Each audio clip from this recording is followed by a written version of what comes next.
next segment of my Am I Okay series is body hair. So I'm going to go over a few expected locations and patterns of development of body hair and what you can do about it, or if you need to do anything about it, or when you should see a doctor if there's something concerning. All right, so the first issue is location of body hair. Specifically, I'm talking about with puberty. So not like the head or legs or things like that, but more in the private area and in the armpits. So it is natural, normal for individuals to develop some thick, coarse pubic hair in their private areas.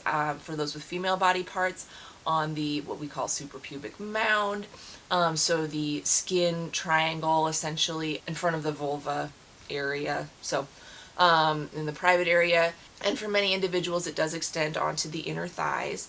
So that would be for those with female body parts. For male body parts, hair that surrounds the base of the penis and the testicles, and generally also extends onto the inner folds of the thighs as well. Totally normal and expected. And then armpits. So armpits, yes, we all get hair in our armpit areas during puberty. Things to keep in mind is that it is possible to get body hair too soon.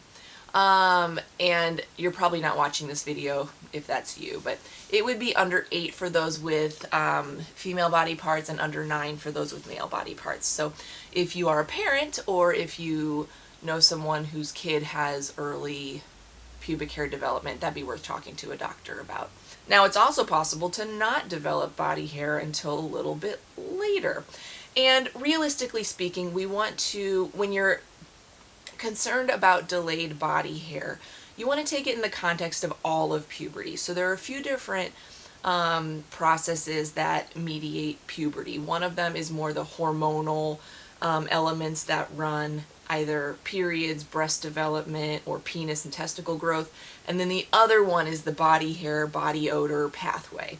And so realistically speaking, there are two different pathways, but when we're evaluating delayed body hair, we want to make sure at least the other pathway has started. So I would say that if you don't notice any body hair, specifically pubic hair development, by the time you are 13 as a female or 14 as a male, then you should see your doctor. Don't panic, but that just might mean that you're a little bit delayed, but we want to make sure that everything is operating a-okay. And then the other thing is that a lot of folks worry about facial hair not coming in for those with male body parts. Females don't generally worry about facial hair not coming in, although it's possible for females to have a little darker, coarser facial hair. But for males with facial hair concerns, facial hair generally doesn't fill in until well after puberty. So it has to do with some of the testosterone that's produced in your body, and specifically with your testicle growth. So if you don't have facial hair by the time you are in your late teens, that's probably still okay. So if you're worried, you can always talk to your doctor, but generally speaking, facial hair trails behind puberty by a couple years and really doesn't fill in until much later. So don't worry, it'll come. Next topic, shaving. It's okay to shave. You don't have to, but it's okay if you want to shave. So I have some general principles or some recommendations for shaving, specifically in the private area, that can help reduce the risk of developing some hair follicle complications, which I'll talk about next. But shaving technique. So generally speaking, it is good to use a sharp, fresh razor every time you shave.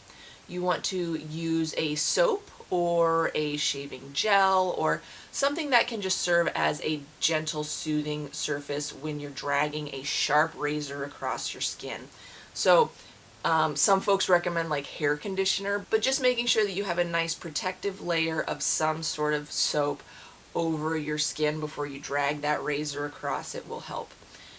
Next is shaving in the direction that hair grows. So don't shave against it, but shave in the direction with it so it's nice and smooth and you're not going against resistance, okay? So that can help reduce some other problematic side effects of shaving.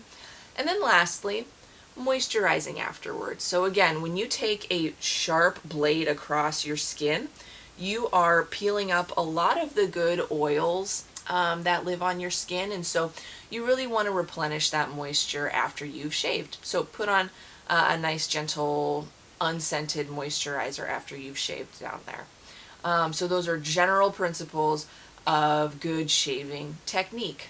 Now, complications of shaving are many, but I'm going to talk about some of the most common ones that folks deal with, especially down there.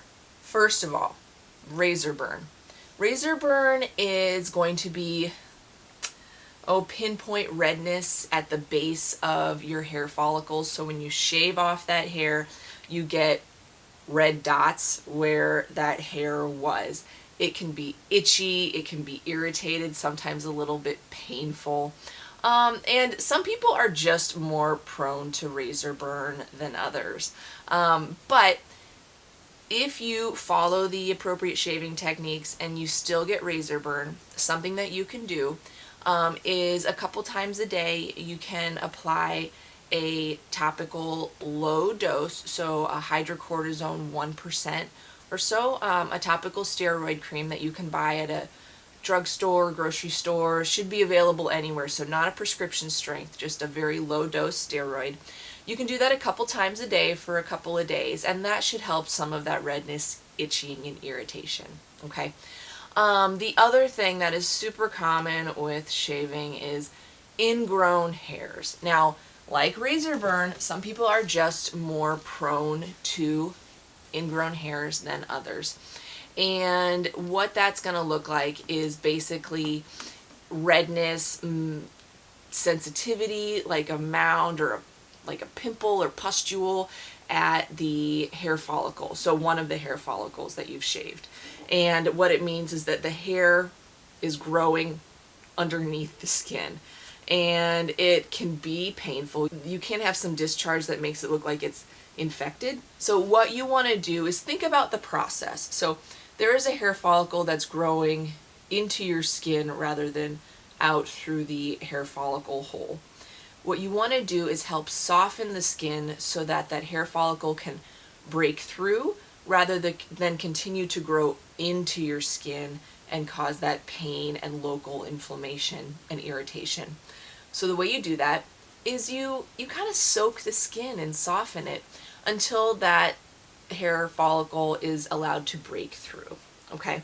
So I would recommend, if you struggle with an ingrown hair or a few in your private area, do some bath soaks. So take a bath a couple times, if you can, do a couple of sits a couple times a day in warm water. Just sit there for like 10 minutes or so. See if that can help soften the skin and help things loosen up a bit. And then hopefully that reduces some of the redness and that hair follicle is allowed to leave your skin. Sometimes you do have to talk to a doctor about ingrown hairs because they can get infected, they can get painful, and you might need a doctor to help remove that hair follicle.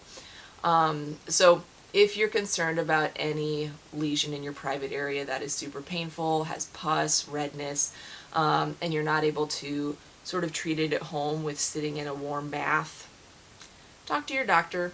Don't be embarrassed. We see this stuff all the time, okay? So I know it can feel like, oh, I shaved and I got these ingrown hairs, but we see this stuff all the time. And you know what else? It happens to us. So we're people too. So don't feel bad if you do have to talk to a doctor about something that happened during shaving. It happens, and we can help you through it. So don't be nervous about talking to us.